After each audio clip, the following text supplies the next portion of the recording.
let's say somebody has become a CXO and there are so many transitions, challenges, changes that need to be done because the organization itself is moving very fast. And so how can a CXO best manage change within his own function as well as beyond? Any change management is a difficult journey because it involves addressing human behavior. The common mistake, what people end up doing is that if I am going after digitalization, then I hire a digitalization expert, and everybody keeps focusing on the digitalization aspects of it, of that. It's broken into small pieces and assembled together to make the project complete.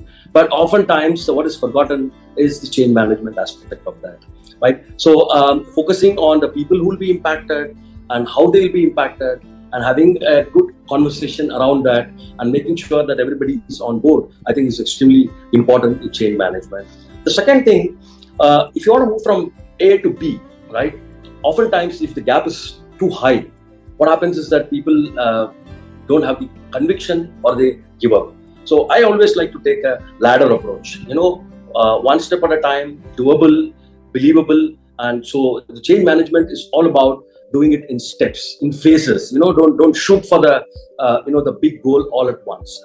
So managing it step by step takes the team along, and everybody you can do it nicely and seamlessly. And the third thing is alignment in goals and aspirations. Whatever that we intend to do, a CXO intends to do, he has to make sure, or she has to make sure that there is alignment between various stakeholders on the goals and aspirations of the project. And of course, any change management or any big initiative needs to be resourced, actually. I strongly believe that, if it is not adequately resourced, it becomes lip service, actually. It's then the intent has to be backed up with resources. And lastly, lots of positive reinforcement, right? Recognition and reward along the way helps the team to, travel along together. A couple of things that I understand, while change sounds fancy, we talk about transformation. At the core of it, there is a lot of emotion. So there is the tangible bit about change, which is more the hardware, easy to see. But the complexity lies in the emotions. So there are functional issues, there are egos, there are insecurities. And while we spent a lot of time managing the change as a project management, which is again the hardware side, the softer side is what matters most. It will help you deliver the change or not deliver the change. So a couple of my learnings, which I'd like to share, first is mapping of your stakeholders. Stakeholders who are beneficial for as accelerators of change, stakeholders who could be critical as blocking of those changes. And each of them will have a very different way to manage. We go one way, you get into the steering committee meetings, reviews to manage change, but a lot of the changes behind the scenes is my first learning.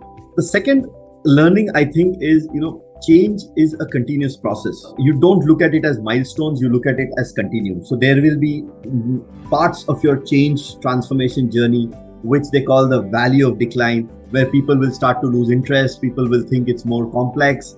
It's different from the way they were doing things. How do you hold on during that value of decline is very critical.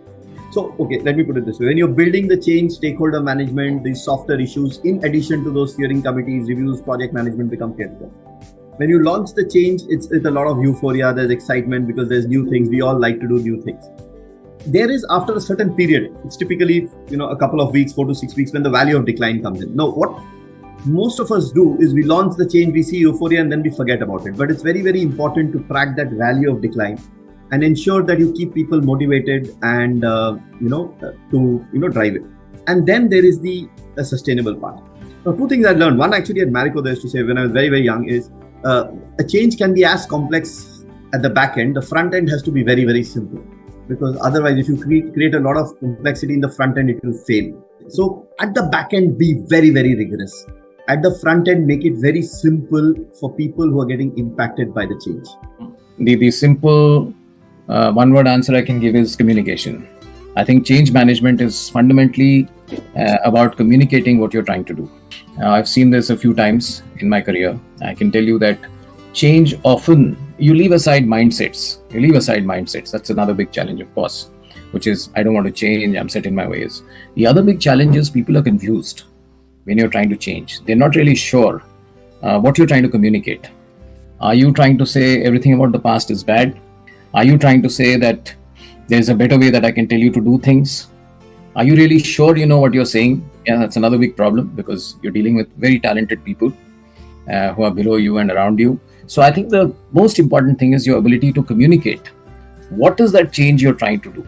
Yeah, it's not necessary that people are always wanting you to justify things. They just first want to know what is it you're trying to change. Yeah, and then comes the why. Very often, if you're able to communicate clearly the change that you're looking for, people get it. Yeah, they're not lost. Yeah, they get it.